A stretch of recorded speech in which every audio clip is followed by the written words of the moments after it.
It is time to take the next step on your journey. I'm not going to be the Dragon Warrior anymore? You will advance to spiritual leader of the Valley of Peace. Inner peace. Inner peace. Keep your surf off my turf! Dinner, please. Dinner with peas in a sesame soy glaze. This is not working at all. Tai Lung, big fan. Once I possess the kung fu of every master villain, no one will dare question my power. Not even the great Dragon Warrior.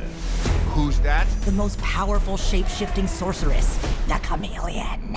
How do I find this, the chameleon? I'm gonna lead you right to her front door. It was against an army!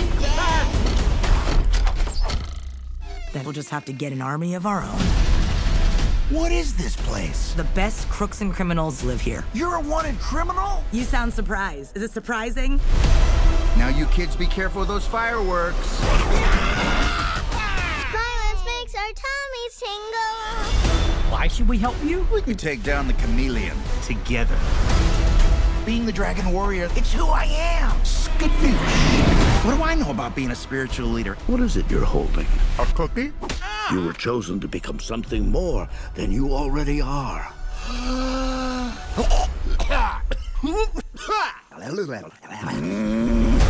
How should we do this?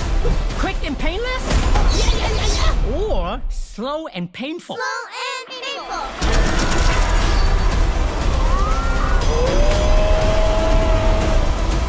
You finally met your match, chameleon. We're not so different, you and I. Skadoosh. Stand back. I'm gonna kick my butt.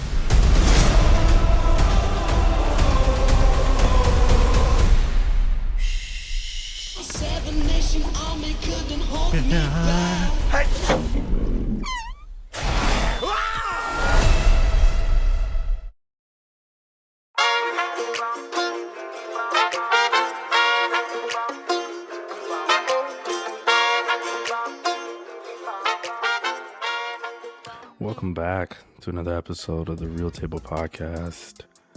I'm your host, Michael Carter, and it is great to be back as always. Another week, another movie, more news, more stories, all that stuff. But today we're going to talk about Kung Fu Panda 4, which I've kind of been anxiously waiting for this one. Kung Fu Panda is one of the most consistent animated franchises out there. When it comes to storytelling, when it comes to just visuals, it's just a series that you're going to find consistency in. So I've been anxiously awaiting if they would ever do a fourth one. The third one came out, I believe in 2016. And there's always been big gaps between each movie. So like the first one came out in 2008. The second one came out in 2011, so that's a 3-year gap, not too crazy. But then for the third one, there's a bigger gap.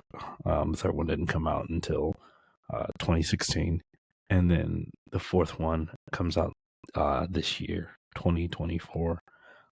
So considerable long gaps for the series, and I mean that goes for a lot of animated movies.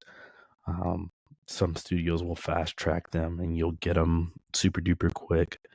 And then sometimes there's this extended process where they take their time and they kind of mold what they want out of that movie. And so that's why, when you consider all the animation and all the work that goes into animating, these moments in the film, it takes so much time. So that's why there's always these bigger gaps. And I think the gap between 1 and 2 is smaller because I believe they fast tracked it. They were like, hit the ground running. to get number 2 going because they realized they had a hit. They had something special. So, one of the most consistent franchises out there, and I say that even amongst like the DreamWorks movies, like the DreamWorks is an interesting studio. It is an interesting studio. Like when you think about, I know so many people get DreamWorks mixed up with Disney. It's weird. It's weird to me. Like you just have, some people are, Moana's DreamWorks or this is DreamWorks, and it's like, well, no, some of these movies are Disney. They're specific. And I get it. I think nowadays it is hard to tell sometimes what is what when it comes to animation. All the studios I feel like have caught up to each other, right? I mean, you do have those low budget rip-off movies that'll show up on Netflix, but like, most of the styles, or at least not even the styles, I should say, like the level of technicality when it comes to these animated movies are also advanced. Everybody's kind of like here with each other. Also, depending on how much work you put into that product, I feel like a lot of the studios now are on somewhat of an even playing field.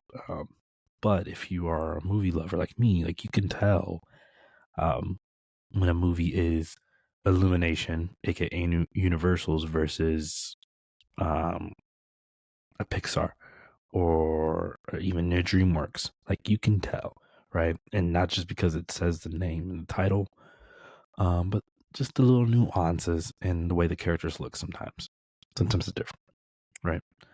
So DreamWorks is just an interesting studio.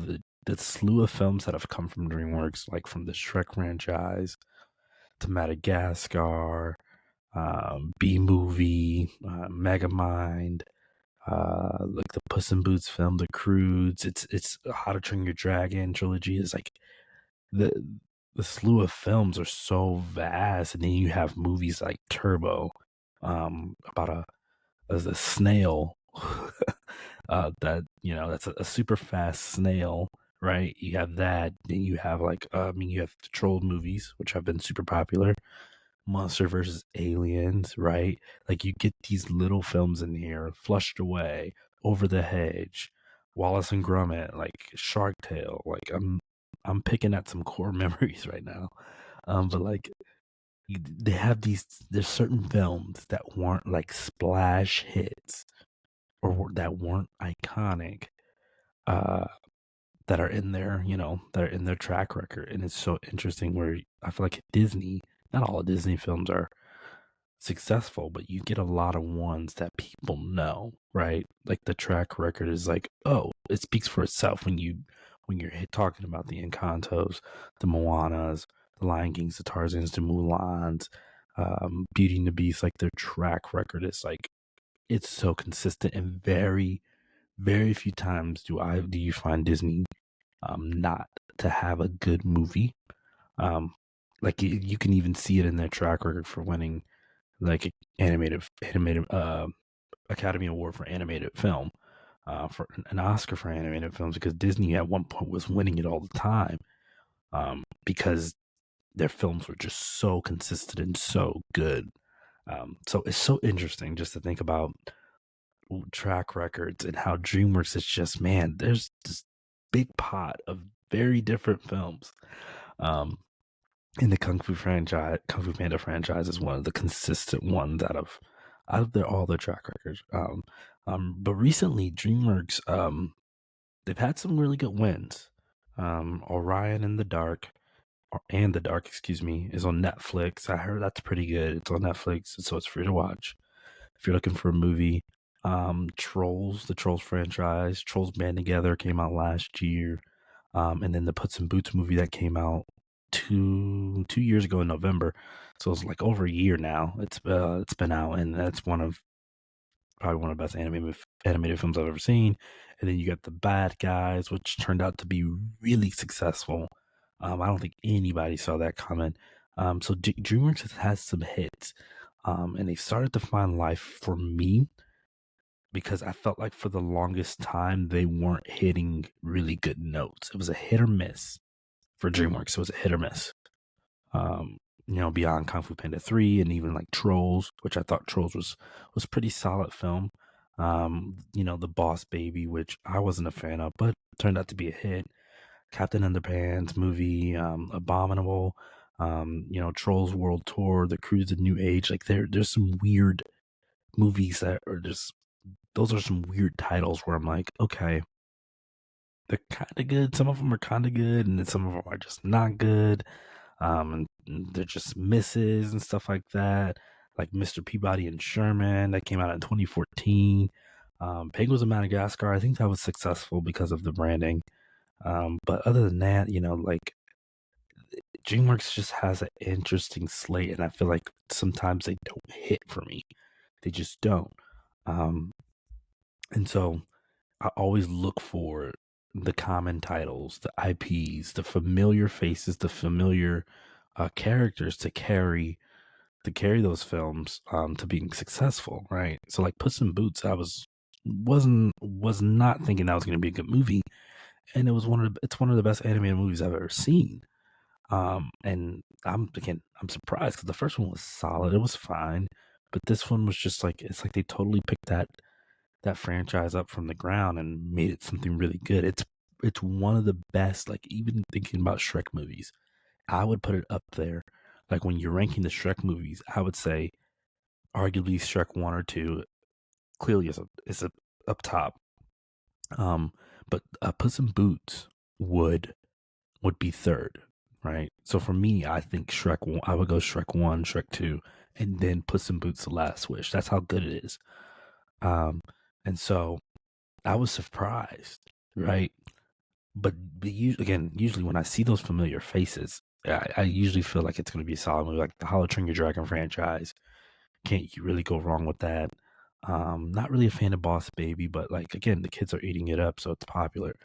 But for Kung Fu Panda 4, I like, without a doubt, my mind instantly goes, oh, this is going to be a no-brainer, right? This is a no-brainer. Like DreamWorks is going to get this right, and they're going to do what they do, etc.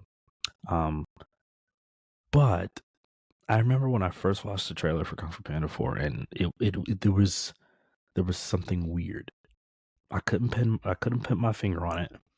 I don't know if I wasn't connecting with the story or what, but like something was just off about Kung Fu Panda for the trailer to start. And I was like, okay, I'm cautiously optimistic. I don't know, we'll see. And so I go to my screening on Tuesday, and expectations are low. I'm like, I'm just coming in here and I'm excited for this movie, but I'm like, we're not even up the walls hype. We're just like, cautiously optimistic, and so weirdly enough, I just couldn't get into this movie. I couldn't get into Kung Fu Panda 4. It is a different kind of film. It's just different. And and in respect to the people that do like it and that go watch it and go, I loved it, awesome. But there's just something noticeably different about the movie, the theme and the feel. It feels like, and I've seen interview points where they're talking about starting a whole nother trilogy possibly based off of this movie. And it feels like that's exactly what they're trying to do, which is fine. But this movie is not Kung Fu Panda. It just doesn't feel like Kung Fu Panda. It doesn't embody what Kung Fu Panda fully is. And at times it feels like, I don't know, we spent 3 movies about Poe, played by Jack Black, Jack Black once again is just Jack Black. We spent so many movies, 3 movies with Poe, that the idea of, bringing another character to carry that screen time, or to take his spot, because that's not what's happening, I don't think, at least. But to bring in another character That character's got to be super duper strong, and I think Awkwafina does a great job. I was worried. Sometimes I'm not a fan of Awkwafina, and I feel like she's been everywhere, voice acting wise lately, and it gets redundant and it gets repetitive. And that's no disrespect to her. When the jobs call, you answer, you go do it, go get that check, right? But there's something about her where I'm just like, ugh, it's getting outplayed. She's everywhere. Her voice is everywhere. It's not unique enough when it comes to voice acting. It's not. But she turns out to be fine. She's fine. Like I felt like Awkwafina was solid. It wasn't spectacular. It wasn't off the walls amazing, but it was like, oh, this was a solid performance. It wasn't distracting, and it wasn't the downside for the movie for me. So the voice acting in those areas, in those respective areas, were okay. Having another character to kind of be with Poe on this journey it worked. But it just the story was interesting.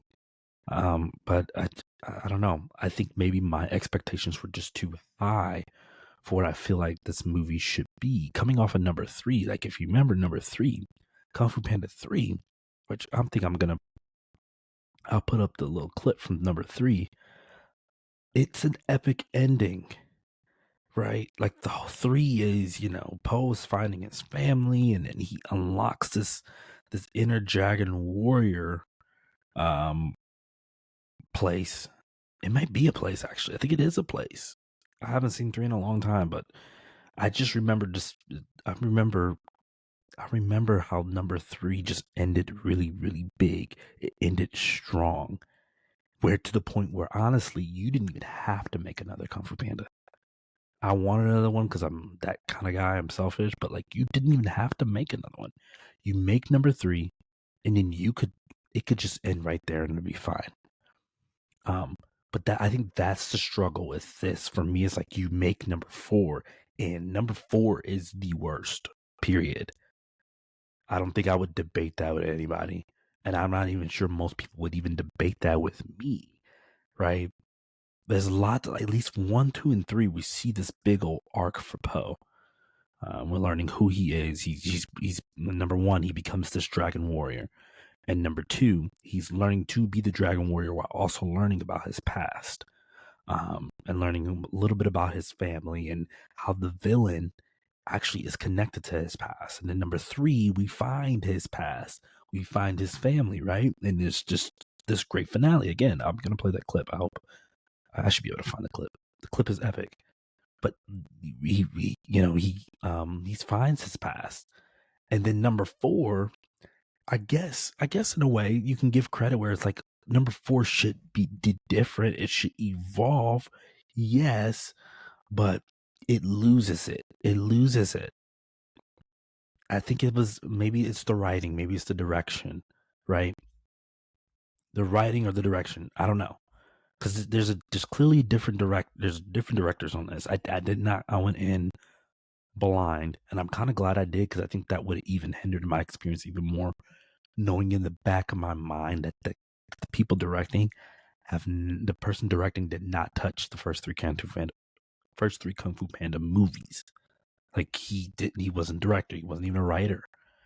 And so I think I'm kind of glad I didn't know that going in. But Jennifer Yu Nelson and Alessandro Carloni. So Jennifer Yu Nelson directed the second one. She didn't direct the first one, but she directed the second one.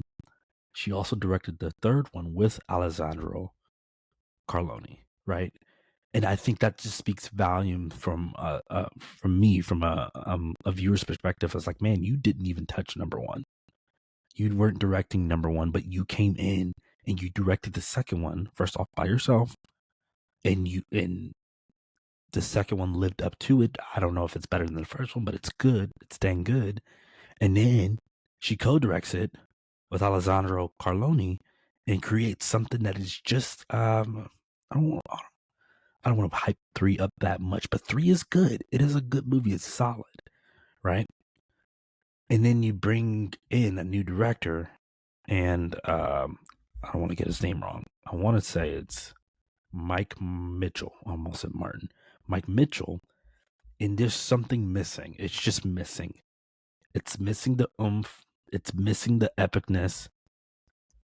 It's just, it doesn't have what it needs, in my opinion, to be Kung Fu Panda movie. I think the jokes fall flat.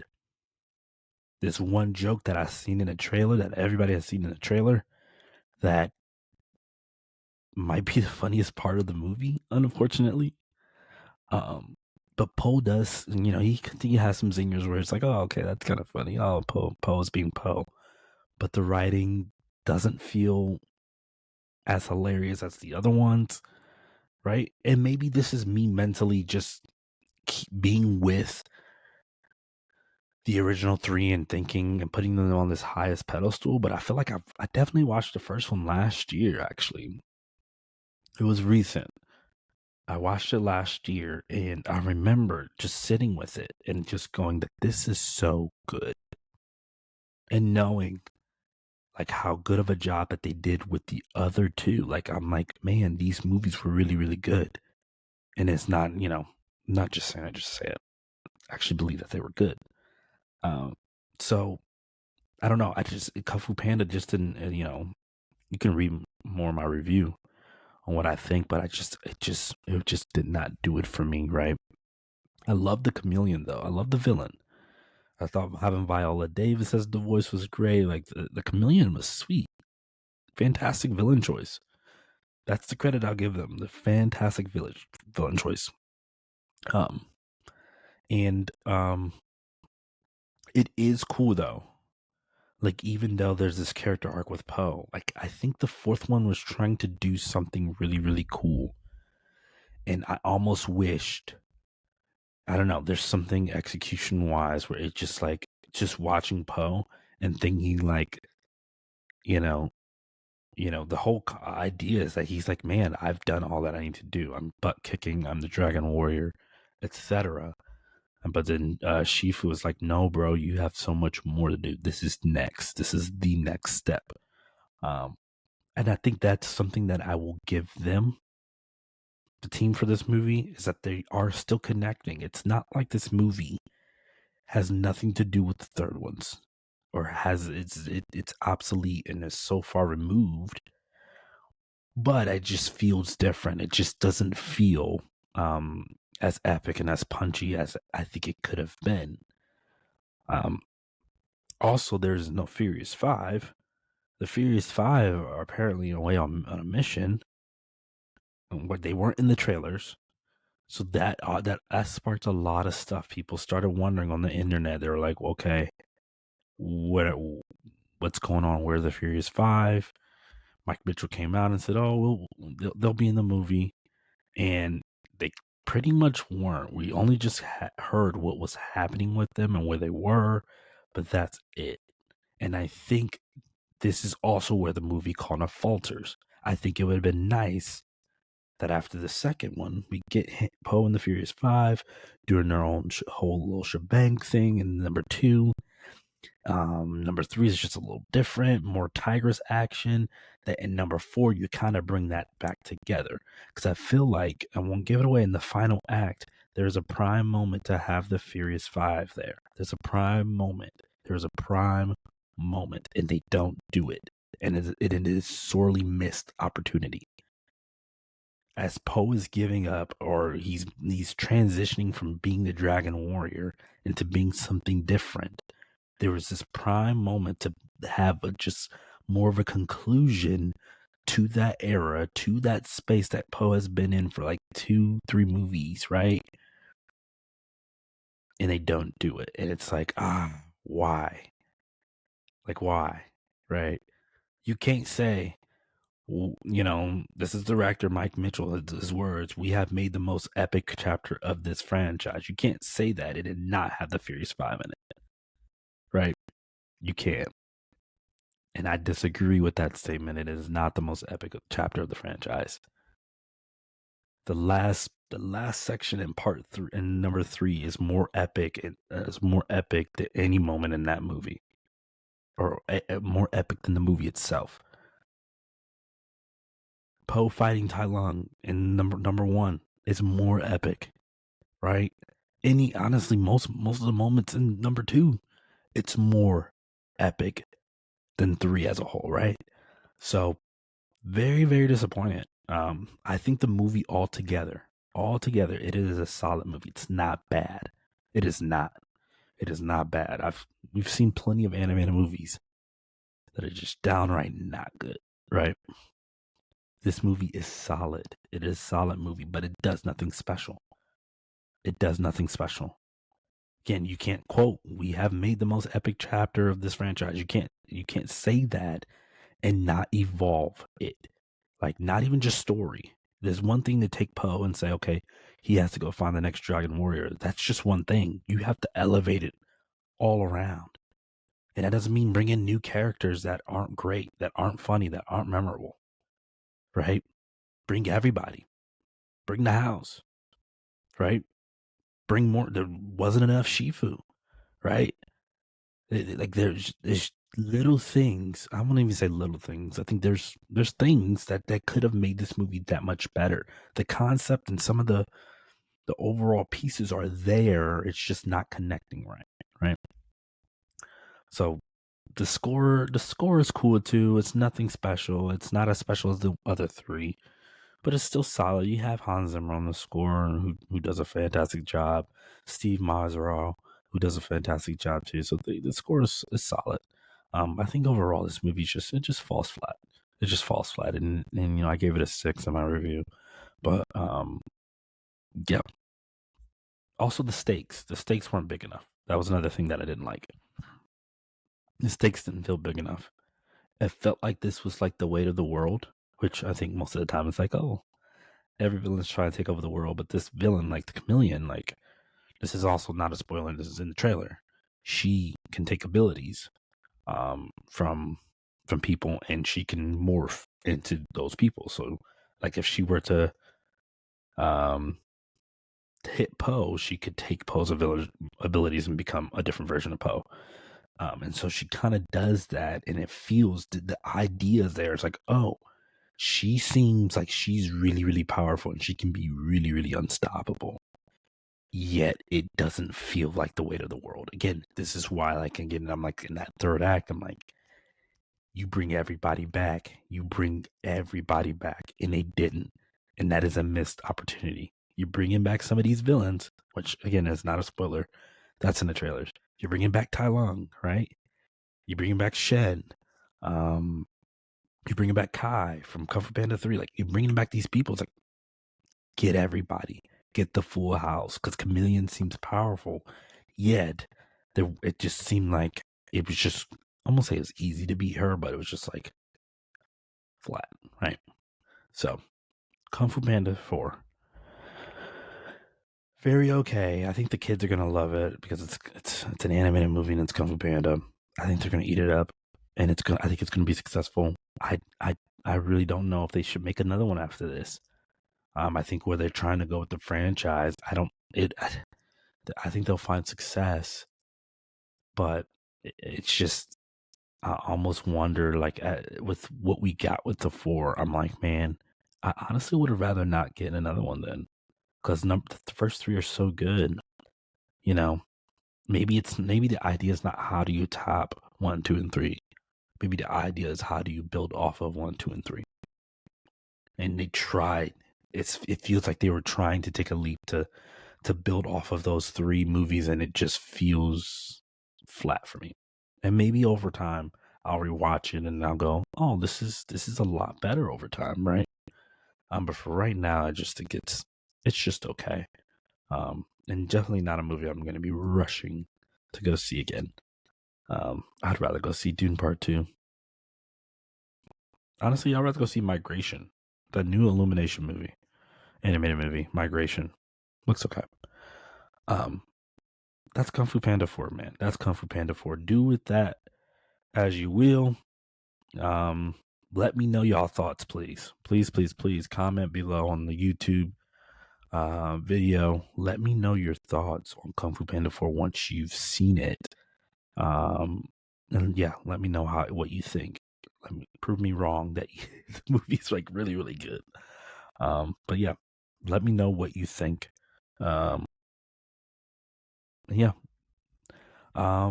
Inside Out 2, new trailer is out, and it's not bad. I'm interested. I'm intrigued to see what they do with this movie. I think they're on to something. Um, I like to think that when sequels happen, this means they've got a really good story. They've got a solid story that will work. I like to think that. I know people are like, sequels are cash grabs. You can leave them alone. And it's like, yeah, you can. You can leave most movies alone, right? But I like to think that they have a solid story that could work. And I'm curious. Even more after this trailer, I was like, I want to see more now. I want to see more. Go watch that. It's on YouTube. It's everywhere. Inside Out 2 might be the surprise hit of the year. Might be one of the surprise hits of the year. I think that'll be it for all.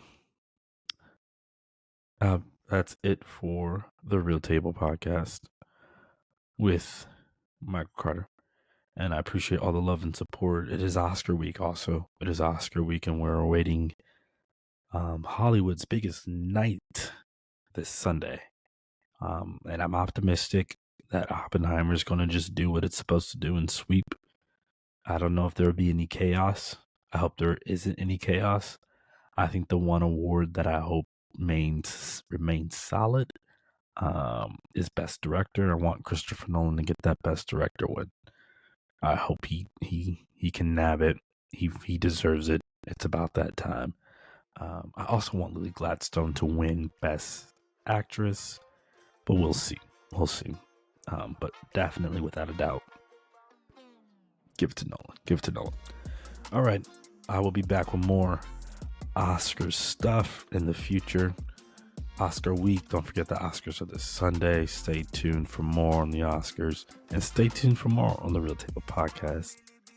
Y'all be safe out here. And I will talk to y'all soon. Peace.